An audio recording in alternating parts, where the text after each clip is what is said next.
कथारे अछि दुख जेतेबेले आसी थाए भाई बंधु को साथी नहीं आसी थाए। स्त्री मृत्यु पर दुई पुओं को किपरि मनीष करिवे सेई चिंतारे कलाहांडी कलमपुर पांडी गाँवर आनंद माझी हठात पक्षाघात रोग आक्रांत होगा पर चिंता दुई गुण बढ़ी जाइछि। बड़ पुओ कौशलेश्वर 10वीं पास करी आगु को पढ़ा इच्छा थिले मध्य बापा और भाई को पोषिबा चिंतारे पड़िछंती। हम बाबा खटे पड़िछन माँ भी खराब ही गले ना आ घर निकी कुरिया ने किछि नहीं जब भाता कोन मिलसी हम बाबा हेत कि ना मुई 10 पास करतिली आ मोर भाई 7th पढुजी से गवर्नमेंट स्कूल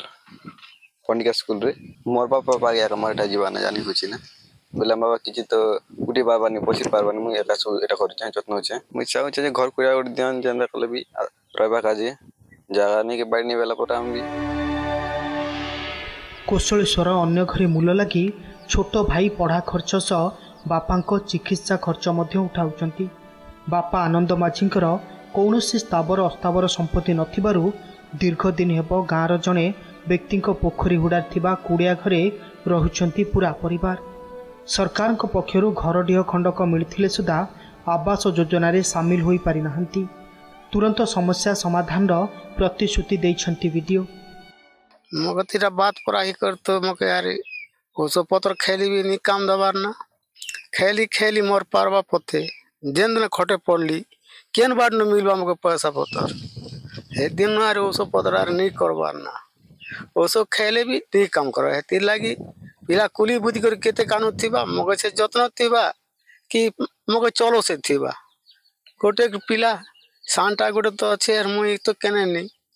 काटा खे मु केन दिन कुली बुद्धि कर आनले साग नून तेल करी बोलना बिचल करी मुल खेस में बोलनु इनती ना हो ओडिया पेन भी दिन के छन के शॉर्ट ही से तो हमरा सरकार नियम अनुसार भत्ता पाउची तार चावल भी पाउची ता सहित हमर जो से जो आवास घर टार्गेट आसले से कामटा ही जो से ताको से पाई परिबो एवं जो चिकित्सा पाए एति संपर्क में मो हमरो मेडिकल ऑफिसर जो अच्छी सहित मो जोगाजोग करिछि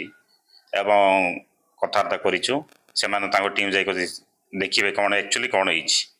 तो तत्पर ए विषय मु जिला प्रशासन सहित जोगाजोग करी एवं तुरंत तार चिकित्सा केमती कौन कल हो पार तार व्यवस्था कर एमानक दुख केबे सुनिबे सरकार ता ही देखिबाकू बाकी रहिला।